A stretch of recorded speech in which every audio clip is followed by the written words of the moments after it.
Lia, kebetulan nih diriku lagi baca berita nih tentang pentingnya membayar pajak sejak dini. Lantas bagaimana sih fungsi dari pajak itu? Nah, Angga, di sini aku mau jelasin nih salah satu fungsi pajak yaitu pendapatan negara. Dari pajak inilah negara mendapatkan keuntungan sehingga dapat digunakan oleh masyarakat. Lantas kalau dana APBD dan APBN apakah termasuk ke dalam fungsi pajak sebagai anggaran? Lalu apa contohnya? Benar sekali, Angga. Pendapatan APBN dan APBD itu digunakan oleh negara untuk pembenaran infrastruktur dan juga pembangunan di negeri ini.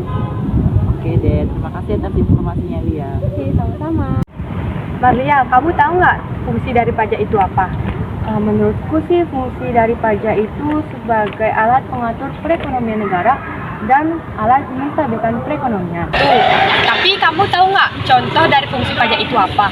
Aku sedikit tahu sih ya. Setahu fungsi dari pajak itu adalah penanaman modal pada pemerintah dan sedikit memberikan keringanan kepada para industri. Wah, aku baru tahu nih. Thanks ya informasinya. Siap ya. Terus Angga, kamu tahu nggak sih fungsi pajak selain yang aku sebutin tadi? Aku kurang paham sih. Fungsi dari pajak selanjutnya yaitu adalah fungsi stabilitas, di mana pemungutan pajak ini sangat efektif dan efisien dalam mengatasi inflasi yang terjadi.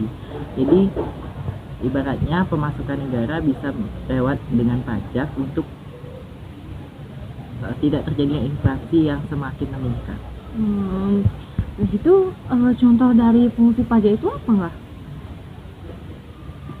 Contoh dari fungsi pajak dari stabilitas ini, jikalau kita mengalami suatu inflasi yang meningkat, maka peran dari pajak ini bisa menutupi terjadinya inflasi. Oh gitu. Oke deh Angga, makasih atas informasinya. Kan ada nih pajak atas penjualan barang mewah. Tapi aku taunya itu aja nih. Kalian tahu nggak jenis-jenis pajak yang lain? Kalau aku sih taunya pajak pertambahan nilai ya, atau PPN yang sering-sering ada di warung-warung makanan tuh. Kalian tahu kan? Kamu enggak?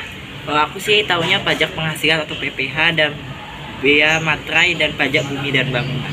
Itu aja sih. Iya.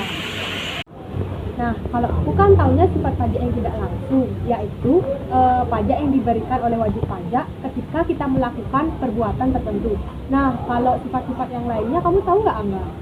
Pajak langsung adalah dikenakan bagi setiap orang individu ataupun badan usaha secara berkala. Terus Maria, terus kamu tahu nggak sih contoh pajak langsung ataupun tidak langsung? Tahu dong, contoh dari pajak langsung itu yaitu pajak penghasilan dan bumi dan bangunan. Lalu contoh pajak tidak langsung itu pajak penjualan atas barang mewah, enggak? Lihat. Setiap warga negara memiliki kewajiban untuk membayar pajak.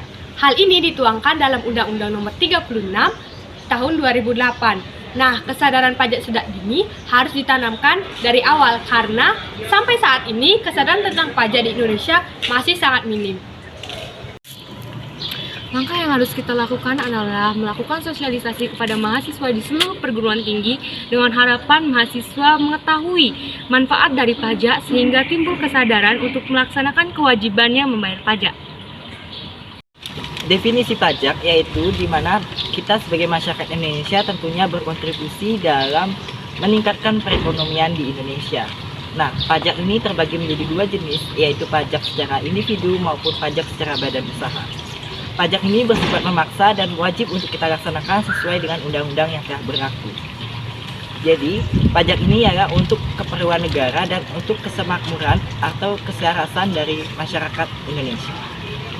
Ayo tumbuhkan kesadaran pajak sejak dini. Terima kasih. Dadah.